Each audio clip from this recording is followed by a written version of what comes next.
Hello दोस्तों, एक और नए वीडियो में आपका स्वागत है। मैं रेलवे टेक्नीशियन सुभाष। रेलवे की तरफ से एक और नई खुशखबरी आई है जो कि टेक्नीशियन थर्ड और टेक्नीशियन फर्स्ट की वैकेंसी आ गई है न्यू। तो कब से आपको फॉर्म अप्लाई होगा, कब तक इसका लास्ट डेट होगा और इसमें क्या क्या डॉक्यूमेंट सावधानी से भरना होगा, जिससे कि जो पिछला जो टेक्नीशियन थर्ड का जो वैकेंसी आया था उसमें डॉक्यूमेंट वेरिफिकेशन और मेडिकल में जाकर के ढेर सारे कैंडिडेट को उनको दिक्कत का सामना हुआ था, बहुत परेशान हुए थे डॉक्यूमेंट वेरिफिकेशन कराने में। तो वो परेशानी आपको ना झेलना पड़े, इसके लिए इस वीडियो को आप जरूर देखिएगा, जिससे कि आगे आपको चल के डॉक्यूमेंट वेरिफिकेशन और ज्वाइनिंग में दिक्कत ना हो। और क्या क्या डॉक्यूमेंट की जरूरत होगी वो भी बताएंगे इस वीडियो में। अगर हमारे चैनल पे पहली बार आए तो चैनल को लाइक करें, सब्सक्राइब करें और अपने दोस्तों के साथ शेयर करना ना भूलें। आइए इस वीडियो को शुरू करते हैं। यहाँ पे देखिएगा, मिनिस्ट्री ऑफ रेलवे, यहाँ पे रेलवे रिक्वायरमेंट बोर्ड यानी आरआरबी की तरफ से आपका इसमें वैकेंसी आया है, समझ गए। और यहाँ पे देख सकते हैं कि आपका जो नोटिफिकेशन है यह जो है क्या है 2025 का नोटिफिकेशन है। जो पिछला टेक्नीशियन आया था वह था 2024 का नोटिफिकेशन था। तो इसका तो डॉक्यूमेंट वेरिफिकेशन और मेडिकल हो गया। ये आपका न्यू वाला है, क्या है ये न्यू वाला वैकेंसी का नोटिफिकेशन है। तो आपका जो भी यहाँ पे दिखेगा जो 2/2025 के नाम से दिखेगा। यहाँ पे देख सकते आप टेक्नीशियन थर्ड और टेक्नीशियन 1 के लिए है, यानी ग्रेड थर्ड और ग्रेड 1 के लिए आपका यहाँ पे फॉर्म आया है। तो इसका लास्ट डेट देखिए कि यहाँ पे बताया गया है कि 28 जुलाई 2025 तक होगा। और यहाँ पे बताया गया है कि आपका जो फॉर्म अप्लाई ओपनिंग डेट है वो क्या है, यहाँ पे 28 जून 2025 से फॉर्म अप्लाई होगा। और जो आपका जो लास्ट डेट है वो आपका यहाँ पे 28 जुलाई 2025 तक आपका लास्ट डेट होने वाला है। और बात कर लेते हैं यहाँ पे कि टेक्नीशियन यहाँ पे देखिए कि फर्स्ट है। तो टेक्नीशियन फर्स्ट के लिए आपका जो 7 पे कमीशन के तहत ये भराएगा। ये लेवल कितना 5 का जॉब है। टेक्नीशियन फर्स्ट लेवल 5 का होता है और ये 2800 बेसिक पे होता है, लेकिन 29,200 से स्टार्ट होता है यहाँ पे।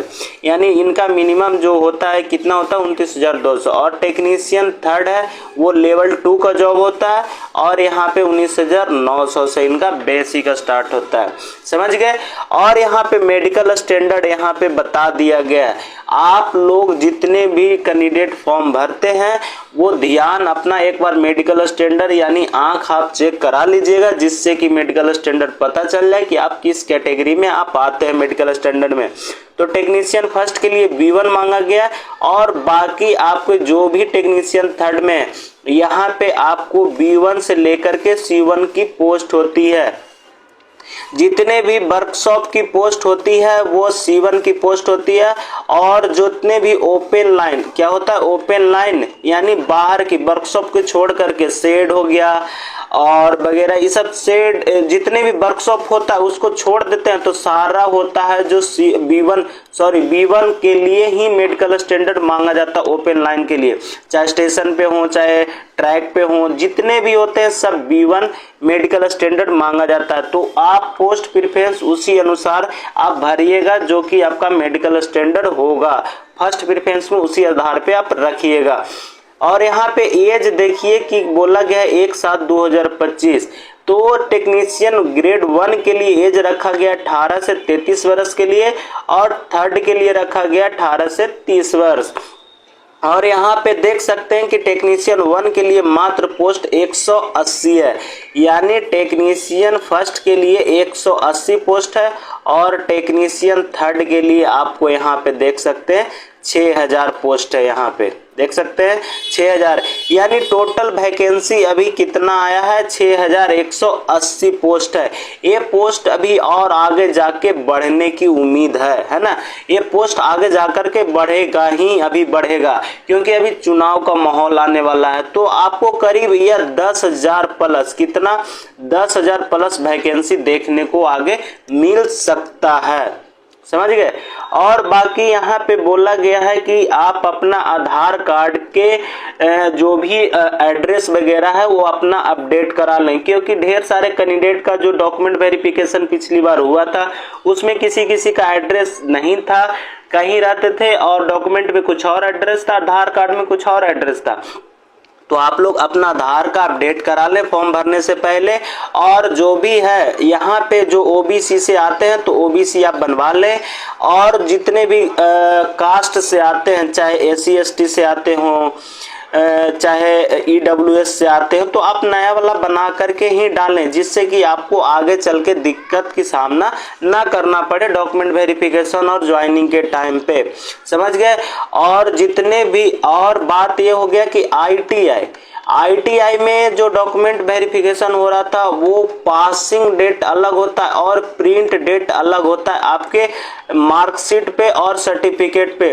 तो आप अपने ऑफिशियली वेबसाइट पे जाकर के चेक कर लीजिएगा कि आपका पासिंग डेट क्या है, चाहे एससीबीटी से हो चाहे एनसीबीटी से हो, ये दोनों अपना ये जरूर कर लें, क्योंकि ये जो वैकेंसी आई थी 2024 वाली उसमें जो डॉक्यूमेंट वेरिफिकेशन सबसे ज्यादा परेशान कैंडिडेट इसी में हुआ था। जो डॉक्यूमेंट आईटीआई का हुआ था उसी में पासिंग डेट में सबसे ज्यादा परेशान हुए थे सारा कैंडिडेट। तो आपका ये दिक्कत ना हो, सामना ना करना पड़े, तो फॉर्म भरने से पहले इसको जरूर आप ध्यान से देख लीजिएगा।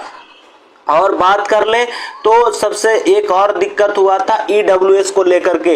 ईडब्ल्यूएस को लेकर के यह हुआ था कि आप अगर 2024-25 का आप भर रहे हैं तो कम से 25 में भर रहे हैं तो 2024 और 25 का आपके पास होना चाहिए, या फिर 25-26 का आपके पास ईडब्ल्यूएस होना चाहिए। इन दोनों में से आपको एक जरूर लगाना होगा, यानी कोशिश करिएगा कि 25-26 का ईडब्ल्यूएस लगा करके ही फॉर्म को भरें। और इस डब्ल्यूएस को आप अपने पास बढ़िया से सुरक्षित तरीके से आप रखे रहिएगा। जिस समय आपको डीबी होगा उस समय आपको इसका जरूरत पड़ता है, उस समय। समझ गए।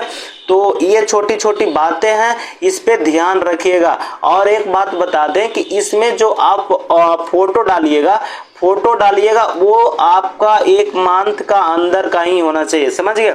जिस समय आप फॉर्म भर रहे हैं उसी मंथ का आपका फोटो होना चाहिए, लेटेस्ट फोटो होना चाहिए। समझिए। एक कैंडिडेट को फोटो के वजह से उनको बहुत परेशानी का सामना करना पड़ा था, तो आपको भी ना हो इस वजह से आप इसको अच्छे से मतलब फोटो भरिएगा, लेटेस्ट फोटो। और एक बात बता दें, अपने आधार कार्ड पे अगर आपका थंब नहीं मैच कर रहा है तो आप अपना फिंगर को एक बार फिर से अपडेट करा लीजिएगा। नहीं तो बायोमेट्रिक में चाहे आप एग्जाम देने जाए चाहे आप डॉक्यूमेंट वेरिफिकेशन कराने जाए, वहां पे बहुत ज्यादा फिंगर का दिक्कत हो रहा है, किसी का फिंगर बहुत का मैच नहीं कर रहा था, इसीलिए आपको इसके परेशानी ना हो इसके लिए आपको हम बता दे रहे हैं। और बाकी आपका जो ये है जो 28 जून से आपका फॉर्म भरना स्टार्ट हो जाएगा और 28 जुलाई तक आपका फॉर्म भराएगा। और इसमें जो ग्रेड 1 में है वो आपका डिप्लोमा वगैरह वाला ये सब भर सकते हैं, और इसमें पीसीएम वाले भी भर सकते हैं, आईटीआई वाला भी भर सकते हैं। ग्रेड 1 और 3 दोनों का आया हुआ है। तो इसका टोटल जो पोस्ट है वह पोस्ट है 6180 पोस्ट पे इनका अभी तक फॉर्म अप्लाई होना है। तो आपको ये है जो आपका नोटिफिकेशन जो आया था वो 21/6/2025 को आया था। ये सारे वेबसाइट है, सारे वेबसाइट पे आपको करीब 26 या 27 तारीख से पहले तक आपका जून तक आपको अपडेट कर दिया जाएगा। तो आपको जो देखना है और अच्छे से फॉर्म को भरना है। तो यह वीडियो आपको कैसा लगा हमें कमेंट के माध्यम से जरूर बताइएगा। अगर आपका कोई और इंक्वायरी रह गया हो तो आप इस नंबर पे आप कॉल कर सकते हैं। समझ गए। इस नंबर पे आप व्हाट्सएप कर दीजिएगा और कोई भी इंक्वायरी होगा तो उसका हम आपको रिप्लाई दे देंगे। तो हमारे चैनल पे पहली बार आए हुए हैं तो चैनल को लाइक करें, सब्सक्राइब करें और कमेंट करना ना भूलें। फिर मिलेंगे एक नए वीडियो के साथ, तब तक के लिए जय हिंद दोस्तों।